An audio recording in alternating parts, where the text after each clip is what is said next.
Hey there! Are you struggling to recover a deleted voice memo? Don't worry. If you accidentally deleted a voice memo, there's still hope. You can get it back within 30 days from the recently deleted folder on your iPhone. In this guide, I'm going to walk you through how to recover a deleted voice memo on your iPhone. Here's what you need to do. First, launch the Voice Memos app from your home screen. Then, tap on Recently Deleted. Now, browse through the list of deleted memos to find the one you want to recover. After that, locate the memo you wish to restore.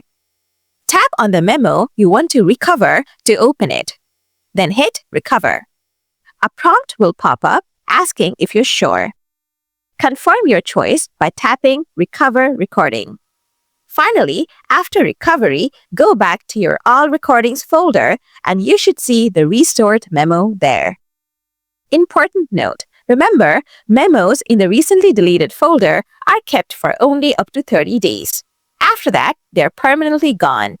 If you miss that 30-day window, you might need to restore your iPhone from an iCloud or iTunes backup if you made one before the deletion. By following these steps, you can easily get back any voice memos you have recently deleted.